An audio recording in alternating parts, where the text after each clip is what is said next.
केवल 2 महीने पहले मोदी जी ने जिस एक्सप्रेसवे का उद्घाटन किया था, जिसकी ब्रांडिंग में करोड़ों रुपए खर्च कर दिए गए, दिल्ली देहरादून हाईवे के ऊपर मौत के गड्ढे बन गए हैं। 2 महीने पहले 14 अप्रैल को नरेंद्र मोदी साहब ने उद्घाटन किया था और 1 जुलाई को मौत के गड्ढे वहां पर दिखाई दे रहे हैं। 12,000 करोड़ रुपए की लागत से यह हाईवे बना है। 12,000 करोड़ रुपए। पहली बारिश नहीं झेल पाया। इस तरीके से गड्ढे बन गए हैं जैसे कि आप देखते होंगे कि कोई पहलवान वो प्रोटीन शेक और स्टेरॉइड वगैरह लेकर के बॉडी बनाता है और उसके बाद में पिचक जाती है उसकी बॉडी। ऐसे गड्ढे बन गए। ये तस्वीर आप देखिए, ये तस्वीर है दिल्ली देहरादून हाईवे की। दिल्ली देहरादून हाईवे की ब्रांडिंग के नाम पर ना जाने कितने इन्फ्लुएंसर्स ने वीडियो बनाए, ना जाने कितने लोगों ने चल चल करके उस पर दिखाया कि 6 घंटे में पहले दिल्ली से देहरादून पहुंचते थे और अब सिर्फ 2.5 घंटे में पहुंच रहे हैं, और वो भी मात्र 180 की स्पीड में गाड़ी रख करके हम दिल्ली से देहरादून पहुंच जाते हैं। लेकिन साहब, ये गड्ढे, इन गड्ढों का क्या करें? दिल्ली देहरादून हाईवे पर जिस तरीके की हालात है, जिस तरीके की स्थिति है, वाकई अपने आप में जो है वो सवाल खड़े करती है कि मोदी जी इसी स्पेस टेक्नोलॉजी का सहारा लेकर के सड़कें बना रहे हैं। इसी स्पेस टेक्नोलॉजी के सहारे मोदी जी विश्व स्तरीय सड़कें, एक्सप्रेसवे बनाने का दावा करते हैं। और बात केवल इस हाईवे की नहीं है, अभी तो पिक्चर शुरू हुई है। अभी तो आप देखिए कि मानसून ने सिर्फ दस्तक दी है।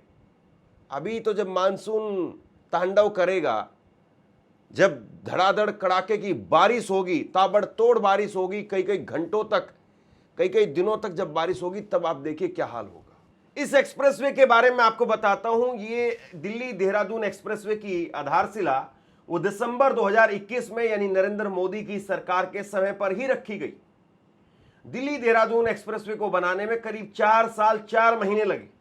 इसकी लंबाई 210 किलोमीटर, यात्रा का समय 2.5 से 3 घंटे, और इसका रूट है दिल्ली अक्षरधाम, बागपत, शामली, सहारनपुर, देहरादून होते हुए। और खासियत है 6 लेन एक्सप्रेसवे की। कंट्रोल रोड है और जिसे आगे 8 लेन तक बढ़ाया जा सकता है। यह सरकार ने बताया था, लेकिन अब लोग क्या बता रहे हैं, विपक्षी पार्टियां क्या बता रही, वो मैं आपको बताता हूं। एक रील जो है वो इस वक्त में वायरल हो रही, जिसमें लिखा कि दिल्ली देहरादून हाईवे पर अपनी रक्षा आपको खुद करनी है। सड़क पर ध्यान से चलें और अपना ध्यान रखें, क्योंकि इन सड़कों के मंत्री नितिन गडकरी को दुबई वाले ले गए हैं वहां पर सड़कें बनवाने के लिए। एक ट्विटर यूजर है MH अंसारी, और वो लिख रहे हैं कि दिल्ली देहरादून एक्सप्रेसवे पहले ही बारिश में धंस गया। सड़क पर इतने खतरनाक गड्ढे हैं कि मौत का खतरा बना हुआ है। विश्व स्तरीय यह एक्सप्रेसवे 12,000 करोड़ रुपए की लागत से बनाया गया और इसकी ब्रांडिंग के लिए करोड़ों रुपए फूंक दिए गए। IP सिंह, समाजवादी पार्टी के नेता, वो लिखते हैं कि मोदी जी ने अभी 14 अप्रैल 2026 को दिल्ली देहरादून एक्सप्रेसवे का उद्घाटन किया था, लेकिन 12,400 करोड़ रुपए की लागत से बने इस एक्सप्रेसवे में 2 महीने के बाद ही बड़े बड़े गड्ढे हो गए। आगरा एक्सप्रेसवे पर गड्ढे क्यों नहीं हुए? ड्रोन कहां गया था मोदी जी? एक्सप्रेसवे बनाने में जम करके भ्रष्टाचार और पैसों की बंदरबाट हुई है। तो मोदी जी, आपको याद होगा, वो कहते हैं कि भैया मैं ड्रोन भेज करके चेक कर लेता हूं। तो अब मोदी जी का ड्रोन कहां था? और 12,000 करोड़ रुपए की लागत से जो एक्सप्रेसवे बना है, तो क्या इतनी भी गारंटी नहीं है कि पहली बारिश तो कम से कम झेल पाए?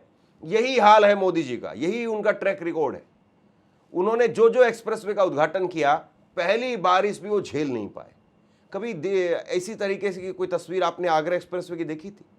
और बाकायदा जब इस तरीके से हाईवे बनते हैं तो उनमें टेक्नोलॉजी का इस्तेमाल किया जाता है, मिट्टी डाली जाती है, भराई की जाती है, फिर उसको कंप्रेसर से दबाया जाता है, बाकायदा बेड तैयार किया जाता है, फिर उसके बाद में लेयर दर लेयर आगे कंक्रीट डाल करके तब जा करके सड़क तैयार होती है, तब जा करके एक्सप्रेसवे इस तरीके से तैयार होते हैं। लेकिन मोदी जी कमाल हैं। कुमारी सैलजा ने लिखा है कि दिल्ली देहरादून एक्सप्रेसवे भाजपा सरकार के भ्रष्टाचार का जीता जागता उदाहरण बन गया है। लगभग 12,000 करोड़ रुपए की लागत से बना यह एक्सप्रेसवे उद्घाटन के कुछ समय बाद ही बड़े बड़े गड्ढों में तब्दील होने लगा है। यह साफ दिखाता है कि जनता के पैसे से बनने वाली परियोजनाओं में गुणवत्ता नहीं है, बल्कि भ्रष्टाचार को प्राथमिकता दी गई है। आज देश में कहीं पुल गिर रहे हैं, कहीं सड़कें धंस रही हैं, कहीं हाईवे टूट रहे हैं, कहीं रेलवे और एयरपोर्ट की छतें ढह रही है। भाजपा सरकार ने विकास को सिर्फ प्रचार का माध्यम बनाया है, जबकि धरातल पर भ्रष्टाचार की परतें एक एक करके उजागर हो रही है। भाजपा सरकार ने देश को मजबूत बुनियादी ढांचा नहीं, बल्कि कमजोर निर्माण, भ्रष्टाचार और जनता के धन की बर्बादी की विरासत दी है। वहीं लक्ष्मण यादव ने लिखा है कि मोदी जी का दावा था कि सड़कें स्पेस टेक्नोलॉजी से बन रही है, शायद इसीलिए दिल्ली एक्सप्रेसवे देहरादून वो 2 महीने में ही चांद की सतह जैसे दिखने लगा है। करोड़ों के उद्घाटन, ड्रोन कैमरे, भाषण और विज्ञापन तो शानदार रहे, बस सड़कें ही विज्ञापन जितनी मजबूत नहीं निकली। श्रीनिवास बीवी लिखते हैं कि लगता है गडकरी हाईवे में भी इथेनॉल ब्लेंडिंग करने लगे हैं। विनोद जाखड़ ने लिखा कि ये दिल्ली देहरादून एक्सप्रेसवे है, 14 अप्रैल को मोदी जी ने उद्घाटन किया था, 12,000 करोड़ रुपए की लागत से बना था, 2 महीने में गड्ढे हो गए। और ये दिखाता है कि एक्सप्रेसवे को बनाने में जम करके भ्रष्टाचार और पैसों की बंदरबाट हुई है। ये पहला मामला नहीं है। देश में पुल हो, सड़क हो, हाईवे हो या पानी की टंकी हो, रेलवे स्टेशन हो या एयरपोर्ट की छत हो, हर जगह पर इंफ्रास्ट्रक्चर ढह रहा है। कुल मिलाकर के बात साफ है, मोदी सरकार देश के जनता के लिए घातक है, देश और जनता के लिए घातक है। तो कुल मिलाकर के ये स्थिति है। और केवल अगर एक एक्सप्रेसवे की बात होती तो समझ में आता। अब जो बीजेपी के समर्थक है वो कहेंगे 2 जगह पर गड्ढे हो गए और 2 परात यहाँ पर तारकोल ले जा करके इसको ठीक कर दिया जाएगा, बेकार में इस पर हल्ला मचाया जा रहा है, ये मोदी जी को बदनाम करने पर तुले हुए हैं, देश को तोड़ने पर तुले हुए हैं। ऐसा नहीं है भाई साहब। देश की स्थिति आप देखेंगे तो आपको नजर आएगा कि कितने गड्ढे हैं। चांद पर उतने गड्ढे नहीं है जितनी हमारी सड़कों में गड्ढे हैं। आप ये तस्वीर देखिए, ये तस्वीर देखिए। और ये तस्वीर भी भाजपा के डबल इंजन सरकार की तस्वीर है, मुजफ्फरनगर उत्तर प्रदेश की तस्वीर है। मीनाक्षी चौक है ये, और मीनाक्षी चौक पर आप देखिए कि कुछ ही देर की बारिश के बाद में यहां पर सड़क अचानक से धंस गई। देखिए कितना बुरा हाल हो गया और कितना बड़ा गड्ढा वो शहर के बीचों बीच हो गया है। मुजफ्फरनगर का ये हाल है। आप सोचिए बीजेपी क्या कर रही है, और मुजफ्फरनगर की जो दूरी है वो दिल्ली से कोई बहुत ज़्यादा दूर नहीं है, और मुजफ्फरनगर में ये हाल हो गया है। देखिए बारिश का मौसम जब होता है टूरिस्ट बढ़ता है। बारिश के मौसम में बहुत सारे ऐसे लोग होते हैं जो पहाड़ों में घूमने फिरने के लिए जाते हैं, बहुत शानदार मौसम होता है बारिश का। लेकिन आजकल बारिश के मौसम में ये हिदायत दी जाती है कि भैया अपने घर पर रहो, चाय पकौड़े अपने घर पर खाओ, अपनी जान बचाओ। बाहर जाओगे तो पता नहीं कहाँ किस गड्ढे में आप धंस जाओगे और क्या हालत होगी आपको।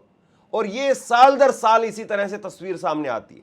साल दर साल हमने इसी तरीके से आपको दिखाया है। और बाकी ये तस्वीर आप देखिए, देखिए कितना बुरा हाल है और किस तरीके से लोग जो है वो पानी में जा रहे हैं। ये मिर्जापुर की तस्वीर है, सीजन की पहली बारिश हुई है और पूरी साइकिल डूब गई है। देखिए कितना बुरा हाल है। जल निगम और सिंचाई विभाग वो कहीं पर आपको नजर नहीं आएंगे। पानी के अंदर से डूब करके आदमी तैरता हुआ नजर आता है। इसी तरीके से एक तस्वीर आप देखिए, ये मुंबई की बताई जा रही है, और मुंबई के अंदर भी गाड़ियां वो कितना जो है पानी के अंदर भरी हुई दिखाई दे रही है, वो पानी में डूबी हुई दिखाई दे रही है। और एक और तस्वीर आप देखिए इसके बाद में, ये अंधेरी मुंबई का हाल बताया जा रहा है, और ये ऐसा लग रहा है जैसे वाटर पार्क का कोई नज़ारा हो। ये अंधेरी मुंबई की तस्वीर है। इसके बाद में एक तस्वीर नवी मुंबई की आप देखिए, नवी मुंबई में किस तरीके की स्थिति है। और बताया जा रहा है कि यहाँ पर बारिश के पानी में करंट आ गया, और उसके बाद में बिजली का करंट जो वो आ गया, और उसके बाद में 2 कॉलेज की लड़कियां वो इसकी चपेट में आ गई। अभी कुछ दिन पहले ही मुंबई को लेकर के, महाराष्ट्र को लेकर के कहा जा रहा था कि भैया वहाँ पर झीलें सूख गई हैं, वहाँ पर जो है वो मानसून थोड़ा लेट हो गया है और इसलिए पानी की किल्लत हो गई है। मतलब सरकार नाम की चीज़ आपको कहीं पर नज़र नहीं आती।